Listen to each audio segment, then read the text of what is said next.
حدیث بنیادی طور پہ ہے کیا اور یہ سلسلہ چلا کیسے؟ من کذب علی متعمدا فلیتبوأ مقعدہ من النار، کہ جس نے مجھ پر جھوٹ بولا وہ اپنا ٹھکانہ جہنم میں بنا لے۔ حدیث جو ہے یہ استاد، پھر شاگرد، پھر اس کے شاگرد، پھر اس کے شاگرد سے یہ حدیث آگے چلتی رہی۔ 3 لاکھ راویوں کی مکمل بایوگرافی کتابوں کے اندر محفوظ کر دی۔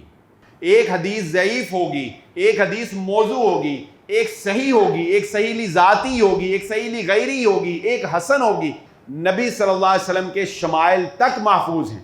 ہماری آج کی گفتگو جیسا کہ آپ احباب نے دیکھ لیا ہوگا حدیث کی معرفت کے بارے میں ہوگی۔ اگرچہ یہ موضوع کچھ تھوڑا سا مشکل بھی ہے، مشکل اس اعتبار سے کہ اس کو ایک کلاس کے پلیٹ فارم پہ پڑھایا جاتا ہے، لیکن خطبہ جمعہ کے اندر اس کو بیان عام طور پہ اس طرز سے کرنا کہ یہ ایک واعظ کی شکل بن جائے تو یہ سمجھنا تھوڑا سا مشکل ہوتا ہے۔ تو اس لیے میں بطور خاص آپ کو یہ کہوں گا کہ اس میں آپ کی توجہ اور زیادہ چاہیے ہوگی، اور اگر کوئی بات آپ کو سمجھ نہ آئے تو وہ آپ بعد میں مجھ سے واٹس ایپ پہ رابطہ کر کے یا جمعہ کے بعد پوچھ سکتے ہیں۔ یہ جملے ہم نے سنتے رہتے ہیں، سنت کا لفظ، حدیث کا لفظ، رسول اللہ صلی اللہ علیہ وآلہ وسلم کے اسوہ حسنہ کا لفظ، یہ وہ الفاظ ہیں جو ہماری گفتگو میں عام استعمال ہوتے ہیں، لیکن ہم تھوڑا سا گہرائی سے آج اس کو سمجھیں گے کہ حدیث ہے کیا، یہ مرتب کیسے ہوئی، یہ آج ہمارے پاس کس طرح سے موجود ہے، اور اس کا دین اسلام کے اندر مقام و مرتبہ کیا ہے۔ سب سے پہلے یہ دیکھیے کہ ایک لفظ ہم استعمال کرتے ہیں سنت، اور ایک لفظ ہم استعمال کرتے ہیں حدیث۔ ان دونوں کے درمیان فرق کیا ہے؟ آپ نے جب بھی کسی کتاب کا نام لینا ہوتا ہے تو آپ یہ نہیں کہتے سنت کی کتاب، آپ کیا کہتے ہیں؟ حدیث کی کتاب۔ آپ اکثر طور پہ یہی لفظ استعمال کرتے ہیں نا، حدیث کی کتاب میں لکھا ہے، حدیث میں لکھا ہے، یہ نہیں کہتے سنت میں لکھا ہے۔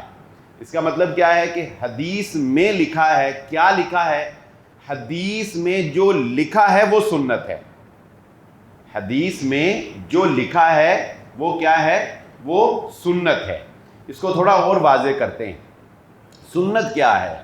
رسول اللہ صلی اللہ علیہ وآلہ وسلم کا قول، یعنی جو بات آپ کی زبان اطہر سے نکلی، نمبر 1۔ نمبر 2، رسول اللہ صلی اللہ علیہ وآلہ وسلم کا فعل مبارک، یعنی جو کام آپ نے کر کے دکھایا۔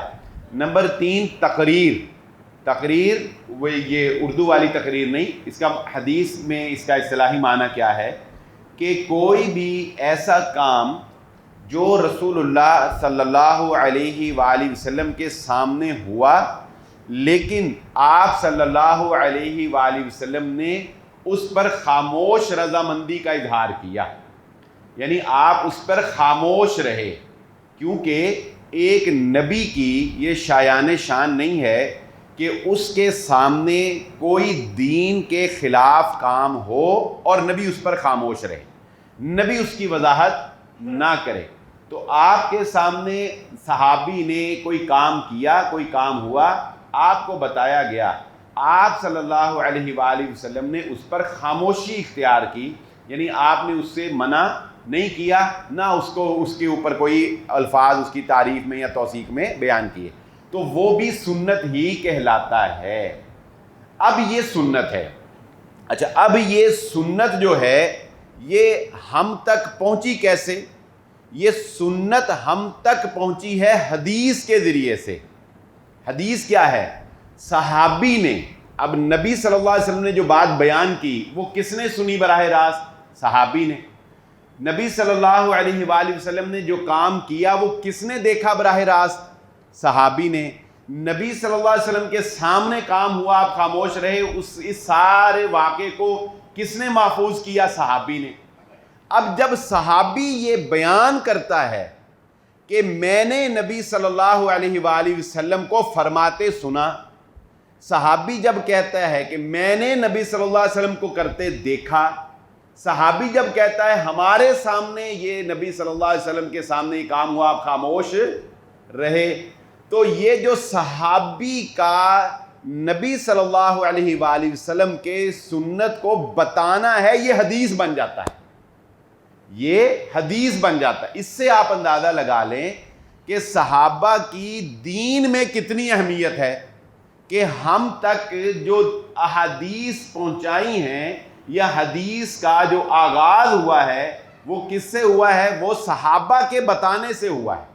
اب بخاری کیا ہے؟ وہ حدیث کی کتاب ہے، یعنی وہ باتیں جو صحابہ نے بیان کی اور اس کے اندر، حدیث کے اندر پھر سنت موجود ہے، یعنی محمد صلی اللہ علیہ وآلہ وسلم کا طریقہ۔ اب یہ ہے ایک سٹیپ۔ اچھا، اسی سٹیپ میں ایک دوسرا سٹیپ اور بھی ہے، وہ کیا کہ بسا اوقات بعض صحابہ اکرام ان باتوں کو اپنے حافظے میں محفوظ رکھ لیتے تھے۔ اس کی وجہ یہ تھی کہ ہر دور کے کچھ تقاضے ہوتے ہیں۔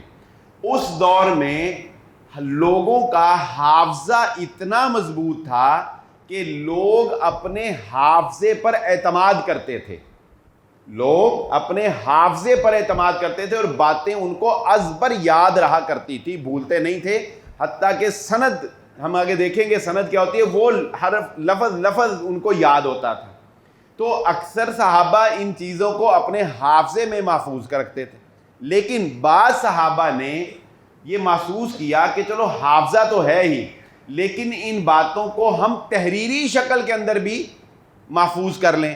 چنانچہ حضرت عبداللہ بن عمر رضی اللہ تعالیٰ عنہ نبی صلی اللہ علیہ وآلہ وسلم کی احادیث لکھ لیا کرتے تھے، اور انہوں نے ایک مرتبہ نبی صلی اللہ علیہ وسلم سے یہ اجازت بھی مانگی کہ آپ کے اصحاب نے مجھے کہا ہے کہ تم آپ کی ہر بات لکھتے ہو، جبکہ آپ کبھی غصے میں ہوتے ہیں، کبھی آپ سفر میں ہوتے ہیں، کبھی انسان کا کیا موڈ ہوتا ہے۔ اللہ کے نبی صلی اللہ علیہ وسلم نے فرمایا تھا کہ عبداللہ میں تمہیں اجازت دیتا ہوں، تم میری ہر بات لکھ سکتے ہو، کیونکہ میری زبان سے حق کے علاوہ کچھ جاری نہیں ہوتا ہے۔ تو حضرت عبداللہ بن عمر رضی اللہ تعالیٰ عنہ نبی صلی اللہ علیہ وسلم کی حدیث لکھا کرتے تھے۔ اسی طرح حضرت علی رضی اللہ تعالیٰ عنہ کے پاس بھی 100 سے زائد نبی صلی اللہ علیہ وآلہ وسلم کی احادیث جو ہے وہ لکھی ہوئی تھی۔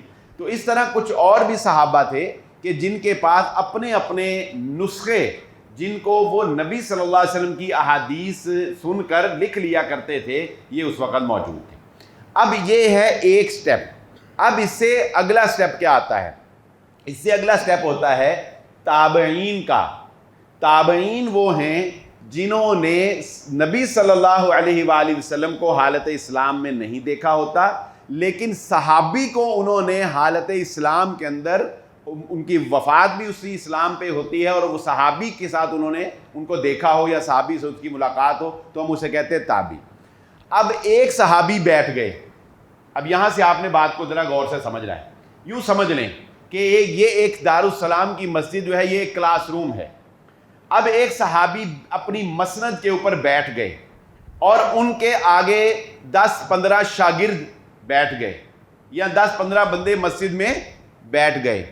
اب صحابی بیان کر رہے ہیں، میں نے نبی صلی اللہ علیہ وآلہ وسلم کو ایسا کرتے ہوئے دیکھا، میں نے نبی صلی اللہ علیہ وآلہ وسلم کو یہ فرماتے ہوئے سنا۔ اب اس صحابی سے آگے ان کی مجلس میں جو بیٹھے ہوئے افراد تھے وہ 10 تھے، 10 نے وہ بات سن لی، 10 بندوں نے وہ بات سن لی، یہ 10 تابعی تھے۔ اچھا، اب ان 10 تابعیوں نے سن کر، جو ان میں سے پھر حدیث کے امام بنے یا جنہوں نے پھر اس میں رسوخ حاصل کیا، انہوں نے اب آگے جو ہے اپنی کلاس لگائی۔ جب وہ اپنی مسند کے اوپر بیٹھے تو وہ بنے تبع تابعی، یعنی وہ جنہوں نے تابعی کو دیکھا اسلام کی حالت میں، تبع تابعی۔ اب وہ اپنی مسند پر بیٹھے تو انہوں نے پھر آگے اپنے شاگردوں کو بیان کیا. اب مثال کے طور پہ ایک صحابی کے 10 شاگرد تھے. اب 10 میں سے 5 شاگرد جو ہیں وہ آگے انہوں نے صحابی سے سن کے آگے بیان کی. ہر 5 کے آگے پھر 5 شاگرد سمجھنے بیٹھے ہوئے ہیں. تو اب یہ چین جو بن رہی ہے یہ کیا بن رہی ہے؟ یہ سند بن رہی ہے. یہ کیا بن رہی ہے؟ یہ سند بن رہی ہے. اب ایک بات ہے صحابی نے بیان کی. اچھا اس سے بھی اوپر چلے جائیں. اللہ کے نبی صلی اللہ علیہ وسلم نے جب بیان کی اس وقت بھی مثلا نبی صلی اللہ علیہ وسلم نے جب یہ حدیث بیان کی اس وقت آپ کے پاس 5 صحابہ بیٹھے تھے. تو اس نبی صلی اللہ علیہ وسلم کی بات کو بیان کرنے والے کتنے ہو گئے؟ 5 صحابہ. 5 صحابہ نے آگے اپنی اپنی تابعی کو بیان کی تو آگے پھر کتنے ہو گئے؟ 5 تابعی. ان میں سے آگے پھر انہوں نے بیان کی تبع تابعی کو تو کتنے ہو گئے؟ پھر 5. اچھا یہ اب کیا بن رہا ہے؟ یہ اب سند بن رہی ہے. تبع تابعی کہتے ہیں, ہم لمبی ہوتی ہے میں مثال دے رہا ہوں. تبع تابعی کہتے ہیں میں نے تابعی سے سنا. تابعی کہتے ہیں میں نے صحابی سے سنا. صحابی کہتے ہیں میں نے نبی صلی اللہ علیہ وسلم کو دیکھا. یہ ایک حدیث ایک سند سے نہیں آئے گی. کتنی سندوں سے آ جائے گی؟ 5 10 2 3 جتنے صحابہ نے سنا ہوگا, آگے سے جتنے صحابہ کے جتنے شاگردوں نے سنا ہوگا, ہر بندہ اپنے حیثیت سے بیان کرے گا نا. مثلا آپ دارالسلام کا خطبہ آپ سن کے جاتے ہیں, اب یہاں 100 بندے نے سنا تو 100 بندہ آگے جا کے بیان کرے گا. تو اس خطبے کو سننے والے کتنے افراد ہوئے؟ 100 بندہ جب بیان کرے گا تو خطبے کی 100 سندیں بن جائیں گی کہ 100 آگے سے آگے 100 افراد نے یہ خطبہ بیان کیا. پھر اب اللہ کے نبی صلی اللہ علیہ وآلہ وسلم کی احادیث کو جب صحابہ نے سنا تو ایک عام سی بات ہے کہ جب آپ یہ خطبہ جمعہ سنتے ہیں اور خطبہ جمعہ سننے کے بعد آپ اس کو آگے جا کے بیان کرتے ہیں تو 10 بندے جب بیان کریں گے تو وہ الفاظ نہیں بیان کریں گے جو میں نے حرف ادا کیا ہے. ایک انڈرسٹوڈ سی بات ہے نا, آپ وہ الفاظ بیان نہیں کریں گے جو میں نے ہاں لیکن مفہوم آپ کو پتا ہوگا کہ اس خطبہ جمعہ میں بات یہ ہوئی تھی. 10 بندے اپنے اپنے الفاظ سے وہ بات بیان کر دیں گے. تو اب حدیث ایک بات ایک ہی ہے لیکن ایک حدیث میں الفاظ کچھ اور ہوں گے, دوسری حدیث میں الفاظ تھوڑے سے فرق ہوں گے, تیسری حدیث میں الفاظ تھوڑے سے فرق ہوں گے, لیکن مفہوم بات کا ایک ہی ہوگا. بیان کرنے والے اپنے الفاظ میں بیان کریں گے لیکن مفہوم ایک ہی ہوگا. اچھا بسا اوقات اس چیز کا بھی اہتمام کیا گیا ہے کہ لفظ بھی وہی ہوں گے جو محمد الرسول اللہ صلی اللہ علیہ وسلم بیان کیے. مثال کے طور پہ یہ جو حدیث ہے کہ من کذب علی متعمدا فلیتبوأ مقعدہ من النار, کہ نبی صلی اللہ علیہ وسلم نے فرمایا کہ جس نے مجھ پر جھوٹ بولا وہ اپنا ٹھکانہ جہنم میں بنا لے. یہ صحابی نے بیان کیے تو صحابی نے مفہوم اپنے الفاظ میں بیان نہیں کیا بلکہ الفاظ بھی وہی بیان کیے جو حرف لفظ جو ہے وہ محمد الرسول اللہ صلی اللہ علیہ وآلہ وسلم نے ادا کیا. تو اس طریقے سے یہ حدیث جو ہے یہ استاد پھر شاگرد پھر اس کے شاگرد پھر اس کے شاگرد سے یہ حدیث آگے چلتی رہی. پھر ایک وقت ایسا آنا شروع ہو گیا کہ اب ضرورت اس بات کی پیش آئی کہ دائرہ کار اسلام کا پھیل گیا ہے, فلہذا اس کو کتابوں کی شکل کے اندر محفوظ کر دیا جائے.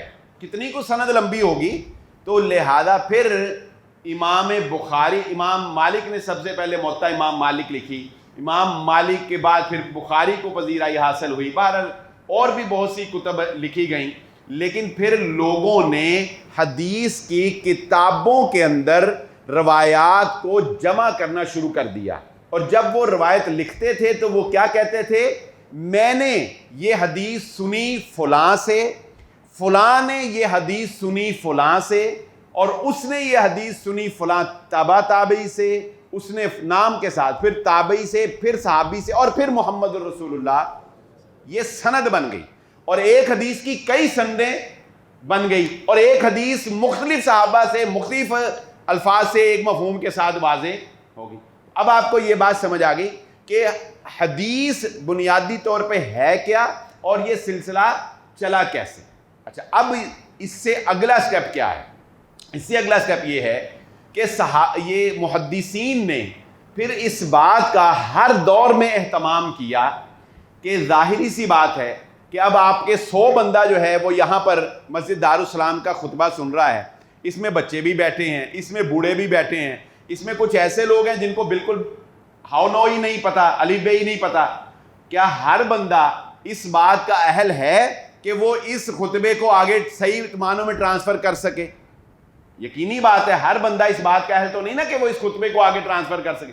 پھر کس آدمی کا کردار کیسا ہے، کون آدمی کس نوعیت کا ذہن رکھتا ہے، کس کا حافظہ کیسا ہے، تو پھر محدثین نے اب ایک جانچ پڑتال کی کہ ہم کانٹ چھانٹ کریں کہ ہر بندہ یہ قابلیت اور یہ صلاحیت نہیں رکھتا کہ ہم وہ کہے کہ میں نے یہ حدیث فلاں سے تو نہیں اور ہم آنکھیں بند کر کے مان لیں۔ نہیں، انہوں نے پھر اس پر کڑی شرائط مرتب کی، انہوں نے اس پر کڑی شرائط مرتب کی کہ ہم حدیث جو ہیں وہ کس طرح سے اس کی سند کو محفوظ بنائیں گے۔ یہ بات بڑی اہم سمجھنے کی ہے۔ چنانچہ اس فن پر 3 لاکھ راویوں کی، راوی کہتے ہیں روایت کرنے والے کو، جو بیان کر رہا ہوتا ہے کہ میں نے یہ بات فلاں سے سنی، اسے کہتے ہیں راوی۔ 3 لاکھ راویوں کی مکمل بایوگرافی، مکمل حالات زندگی کتابوں کے اندر محفوظ کر دی۔ یعنی جو بندہ بھی یہ کہتا تھا نا کہ میں نے یہ حدیث سنی، اسی وقت محدثین اس کی جانچ پڑتال کرتے تھے، اور یہ کوئی آسان کام نہیں۔ کسی کی حالات زندگی لکھنا، وہ پیدا کہاں ہوا، اس کی وفات کب ہوئی، اس کا خاندان کیا تھا، اس نے تعلیم کہاں پہ حاصل کی، وہ کس کس شہر میں گیا، اس نے کس کس سے پڑھا، کون کون سے اس کے استاد تھے، اس کا کردار کیسا تھا، اس کا حافظہ کیسا تھا، اس کی گفتار کیسی تھی، اس کے معاملات کیسے تھے، ایک ایک چیز کسی کے کریکٹر کے بارے میں لکھنا، آپ بتائیں یہ آسان کام؟ 3 لاکھ راویوں کی۔ اور میں آپ کو یہاں پر ایک چھوٹے چھوٹے پوائنٹ ساتھ ساتھ بتاتا جاؤں۔ محدثین نے ان شرائط میں اتنا اہتمام کیا ہے کہ اگر کسی بندے کا کریکٹر ایسا تھا جو عرف عام میں ان چیزوں سے اوائڈ نہیں کرتا تھا جن کو برا سمجھا جاتا ہے، تو محدثین اس سے بھی حدیث قبول نہیں کرتے تھے۔ میں اس کی ایک ایگزامپل آپ کو دوں، مثال کے طور کچھ چیزیں ہوتی ہیں معاشرے میں ان کا تعلق حلال و حرام سے نہیں ہوتا، لیکن معاشرے میں وہ شریفوں کے کام نہیں ہوتے۔ مثال کے طور پہ پچھلے جمعے ہم سے ایک بھائی نے یہ سوال بھی کیا کہ مرد جو ہے کیا وہ گلے میں چین پہن سکتا ہے؟ اب اس کا تعلق حلال و حرام سے نہیں ہے، کوئی سادہ سونے کی نہ ہو، کوئی اور چین ہو، مرد اگر پہن لے تو ہم اس پہ یہ فتویٰ تو نہیں لگا سکتے نا کہ یہ حرام ہے، وہ بھی وہ مردوں کے سٹائل کی عورتوں والی نہ ہو، لیکن ہم اس کے پہننے کو جائز نہیں کہیں گے۔ کیوں؟ ہم کہیں گے یہ شریفوں کا کام نہیں ہے، یہ لوفر بندوں کا کام ہے، یہ اچھے خاندان کے لوگ ایسا کام، بچے ایسا کام نہیں کرتے۔ محدث، اچھا اس زمانے میں کیا تھا؟ اس زمانے میں ہوٹل سے کھانا کھانا ایک لوفر کام سمجھا جاتا تھا، یعنی ہوٹل سے کھانا کھانے والے کو اچھا سمجھا نہیں جاتا تھا۔ ٹرینڈ چینج ہو گیا، اب آج کل آپ ہوٹل سے کھانا کھائیں تو کوئی معیوب بات نہیں، لیکن اس وقت ہوٹل سے جو بندہ کھانا کھاتا تھا اپنے گھر سے نہیں کھاتا تھا، کہتے تھے یہ جس طرح اب چین پہننے والے کو ہم کہیں گے کہ یہ اچھا بندہ نہیں ہے، یہ اوباش ٹائپ ہے، تو جو اس وقت ہوٹلوں سے کھانا کھاتے تھے لوگ، انہیں اچھا سمجھا معاشرے میں نہیں جاتا۔ چنانچہ محدثین اس بندے سے حدیث نہیں لیتے تھے جو ہوٹلوں سے کھانا کھاتا تھا۔ اس سے کڑی شرائط آپ مجھے بتائیں اور کیا ہو سکتی؟ یعنی اتنی کڑی شرائط جو ہیں وہ محدثین نے راویوں سے حدیث لینے میں وہ مرتب کی۔ پھر ایک ایک چیز کو جو ہے وہ پرکھا، کہ زندگی، اچھا پھر حافظہ جو ہے انسان کا وہ ایک جیسا نہیں رہتا، حافظہ جو ہے وہ بتدریج زندگی کے ساتھ کم ہوتا ہے۔ محدثین نے یہ بھی نوٹ کیا کہ اس بندے کا حافظہ جوانی میں کیسا تھا، اس بندے کا حافظہ 50 سال کی عمر کے بعد کیسا تھا، اس بندے کا حافظہ بڑھاپے میں جا کے کیسا تھا، یہ بھی نوٹ کیا۔ یہ بندہ کہہ رہا ہے کہ میں نے فلاں سے سنا، کبھی اس کی اس سے ملاقات ہوئی بھی ہے یا کہ نہیں ہوئی ہے، ان کے دونوں کے سن پیدائش اور سن وفات جو ہیں وہ کیا ہیں۔ حتیٰ کہ امام مالک رحمہ اللہ تعالی، یعنی حدیث کے معاملے میں لوگوں نے اس قدر ادب و احترام کا اہتمام کیا اور اس قدر کڑی شرائط جو ہیں وہ رکھی کہ امام مالک رحمہ اللہ تعالی کے ساتھ ایک بندہ ایک دفعہ شخص ایک ملنے آیا، اور وہ اب امام صاحب کے ساتھ وادی عقیق کی طرف جا رہا ہے، امام صاحب وادی عقیق جایا کرتے تھے، وہ ساتھ ساتھ چل رہا ہے، اور راستے میں وہ امام صاحب سے حدیث کے بارے میں سوال کر رہا ہے۔ سارا رستہ امام صاحب چلتے رہے، امام صاحب نے اس کو جواب نہیں دیا، حتیٰ کہ جب منزل پر پہنچے تو اس نے کہا کہ امام صاحب سے کہ میں آپ سے اتنی دیر کے حدیث کے بارے میں پوچھ رہا ہوں، آپ بتا نہیں رہے۔ تو اس نے کہا کہ تجھے اتنا بھی ادب نہیں ہے کہ حدیث چلتے پھرتے سیکھنے کا علم نہیں ہے، راہ چلتے میں تجھے حدیثیں بتاؤں یا حدیث کے بارے میں تجھے راہ چلتے باتیں بتاؤں؟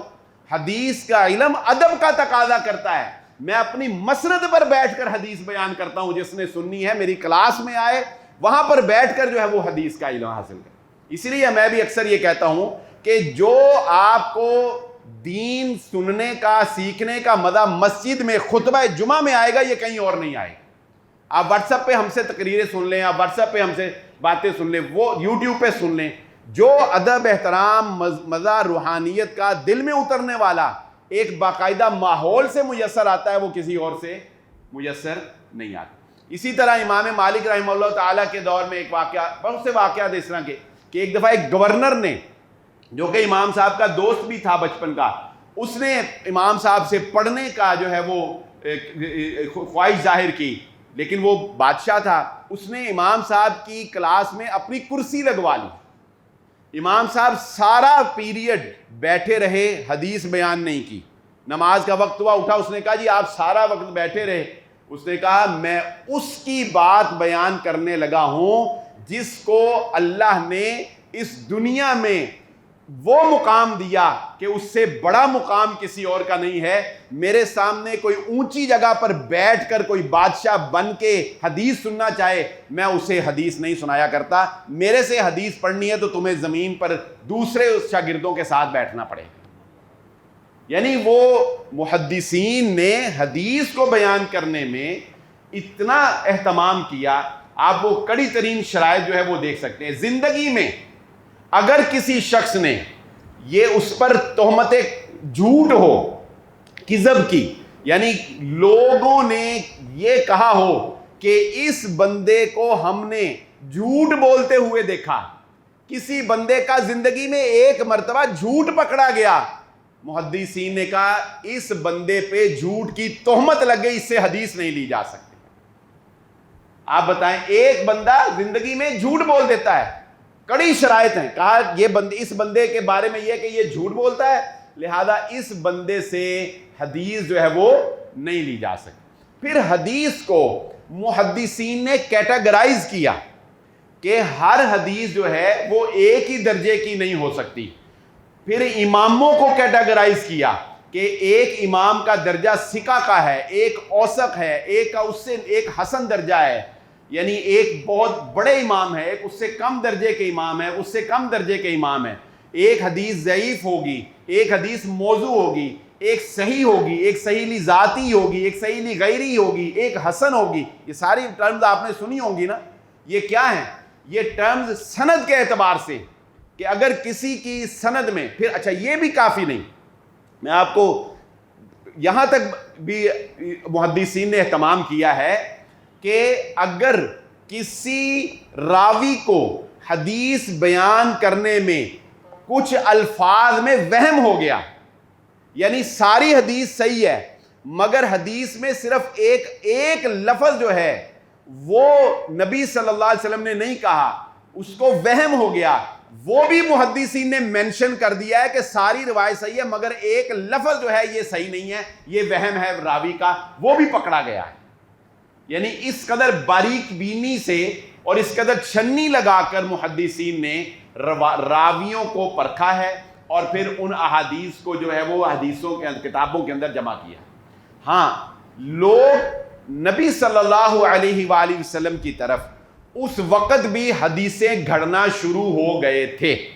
یہ بہت اہم نقطہ ہے اور آج بھی میں سمجھتا ہوں یہ نقطہ ہمیں سمجھنے کی ضرورت ہے, اور یہ نقطہ اگر ہمیں سمجھ آ جائے تو ہم مزید حدیث کی حقیقت کو بھی سمجھیں گے اور ہم یہ بھی سمجھ جائیں گے کہ حدیثوں میں رکھنا پیدا کیوں ہوتا ہے, یا ان میں جو من گھڑت یا باتیں ہیں وہ کہاں سے آتی ہیں, کیوں.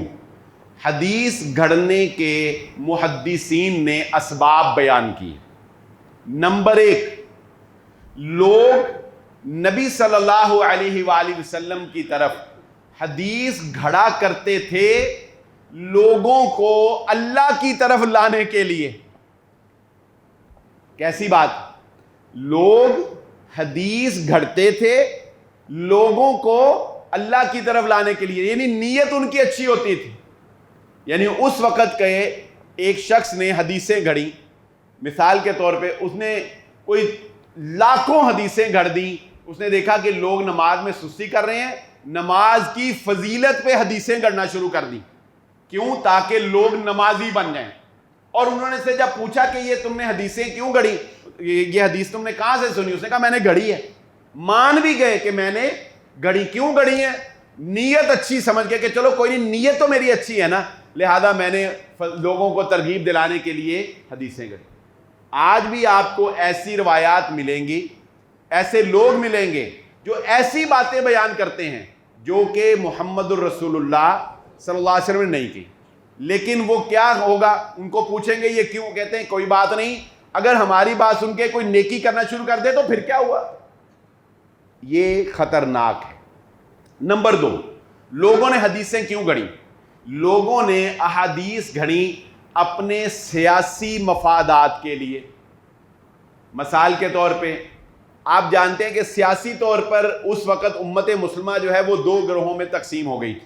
ایک حضرت علی رضی اللہ تعالیٰ عنہ کا گروہ اور ایک حضرت امیر معاویہ. اب لوگوں نے حضرت علی کی فضیلت پہ حدیثیں گھڑنا شروع کر دی. جنت کے پتوں پہ حضرت علی کا نام لکھا ہے, جنت کے پرندے جب بولتے ہیں تو علی علی کہتے ہیں. اچھا, دوسری طرف جن کا رجحان حضرت امیر معاویہ کی طرف تھا, انہوں نے حضرت امیر معاویہ رضی اللہ تعالیٰ عنہ کے مناقب اور فضائل میں حدیثیں گھڑنا شروع کر دی. نمبر 3, لوگوں نے بادشاہوں کو خوش کرنے کے لیے حدیثیں گھڑی. مثلا ایک بادشاہ تھا, اس کو کبوتروں کا شوق تھا, ایک شوق ہے, اس نے حدیث گھڑ دی کہ نبی صلی اللہ علیہ وسلم نے فرمایا کہ مسابقت کرنا یعنی ایک دوسرے سے دوڑ لگانا وہ گھوڑ سواری میں ہے, تیر اندازی میں ہے یا کبوتر بازی میں ہے. یعنی کبوتر بازی کا لفظ اس نے اپنی طرف سے ڈال دیا. وہ تو بادشاہ سمجھدار تھا, اس نے کہا یہ اس نے عجیب بات کی, اس نے تحقیق کی, پتہ لگا اس نے جھوٹ بولا ہے. خیر اس نے وہ سارے کبوتر ہی چھوڑ دی. اس نے کہا ہماری وجہ سے اب لوگ حدیثیں گھڑنے لگ گئے, ہمیں خوش کرنے کے لیے اس نے کبوتر بازی چھوڑ دی. آج بھی آپ دیکھیں گے کہ بادشاہوں کو خوش کرنے کے لیے لوگ دین میں ایسی باتیں کرتے ہیں. نمبر 4, لوگ اس وقت حدیثیں گھڑا کرتے تھے. کیوں گھڑا کرتے تھے؟ اپنے معاش کے لیے, پیسے کمانے کے لیے. یہ بات محدثین نے بیان کی کہ لوگ حدیثیں گھڑتے ہیں کیوں؟ پیسے کمانے کے. پیسے کمانے کے لیے حدیثیں کون گھڑتا تھا؟ واعظین, جو بڑی لے کے ساتھ لوگوں میں واعظ کرتے تھے نا, تو وہ اونچی سبحان اللہ کہلوانے کے لیے کہ لوگ بور نہ ہوں, جو خود گھڑی ہوئی بات کوئی ایسی بیان کرنی ہے کہ واہ واہ واہ واہ واہ نکلے تو لوگ خوش ہو جائیں اور پھر لوگ انعام سے نوازیں. یہ اس دور سے چل رہا ہے, یہ آج کے نہیں ہیں, یہ اس دور سے ہیں. تو پھر وہ اپنی طرف سے نئی نئی باتیں بیان کرتے تھے. لوگ کہتے تھے واہ واہ گل تے کدے سنی ہی نہیں, یہ بات اس نے بیان کی, کیا بات ہے. پھر لوگ نوازتے تھے. تو پھر واعظین جو ہیں پیسے کمانے کے لیے, پیسے کی خاطر جو ہے وہ حدیثیں گھڑا کرتے تھے. لیکن وہ حدیثیں جو گھڑی گئیں وہ فوراً پکڑ لی جاتی تھیں کیونکہ محدثین نے سند کا ایک بڑا ہی کڑا معیار جو ہے وہ مرتب کر کے کتابوں کے اندر رکھ دیا اور اس کو اسماء الرجال کا علم کہا جاتا ہے۔ اب آج کوئی بندہ، اور یہ ایسا علم ہے، یاد رکھ لیں، یہ ایسا علم ہے کہ جب تک اس کے لیے زندگی کو مکمل توجہ کے ساتھ اس پر کھپایا نہ جائے، کوئی بندہ اس علم کی گہرائی کو نہیں پا سکتا ہے۔ ہم نے اس کو صرف سرسری پڑھا ہے، میں نے جو آپ کے سامنے بیان کی یہ تو بہت مختصر ایک تعارف ہے، وگرنہ 3 لاکھ راویوں کے بارے میں جاننا، کس راوی کا کیا معیار ہے، کس کے بارے میں کس نے کیا کہا ہے، کون کیسے گفتگو کرتا ہے، استاد کون ہے، شاگرد کون ہے، روایت کہاں کہاں آئی ہے، یہ کوئی آسان کام؟ تو اس لیے ایک بات آج کی گفتگو کے بعد یہ پلے باندھ لیں کہ حدیث کے بارے میں گفتگو کرنا، حدیث کے بارے میں کوئی حکم لگانا، یہ کسی عام عالم کا بھی کام نہیں ہے، یہ بات یاد رکھیں۔ عام بندے کی بات تو چھوڑیں، عام عالم کا بھی کام نہیں ہے، یہ انہی علماء کا کام ہے جنہوں نے زندگیاں اس کے لیے کھپا دی۔ لیکن افسوس کی بات یہ ہے کہ آج ہمارے اس معاشرے میں کچھ 4 لفظ پڑھ لیتا ہے تو وہ کہتا ہے جی میں بھی حدیث کے اوپر بات کر سکتا ہوں، مجھے بھی پتہ ہے حدیث کیا ہوتی ہے، مجھے بھی پتہ ہے حدیث جو ہے وہ یہ، ایک کتاب پڑھ لیتا ہے اور وہ کہتا ہے کہ میں بھی حدیث کو جانتا ہوں، میں بھی اس کے اوپر حکم لگا سکتا ہوں۔ یہ حدیث کے اوپر ایک جرت ہے کہ جس کا ہمیں مظاہرہ نہیں کرنا چاہیے۔ دوسری بات، یہ قرآن مجید فرقان حمید، اس کو بیان کرنے والے محمد الرسول اللہ صلی اللہ علیہ وآلہ وسلم، جو مفہوم اس قرآن کا رسول اللہ صلی اللہ علیہ وآلہ وسلم بیان کریں گے وہ سب سے زیادہ اتھینٹک ہوگا، یا جو مفہوم اس کا لغت سے یا تاریخ سے آج کے کسی پڑھے لکھے بندے کو سمجھ آئے گا وہ زیادہ اتھینٹک ہوگا؟ یہ فیصلہ انسان کی اگر تھوڑی سی بھی عقل ساتھ دے تو وہ خود کر سکتا ہے کہ کس کی بات زیادہ اتھینٹک ہوگی، محمد الرسول اللہ صلی اللہ علیہ وسلم کی یا آج کسی انسان کے سمجھ آنے والے کی بات۔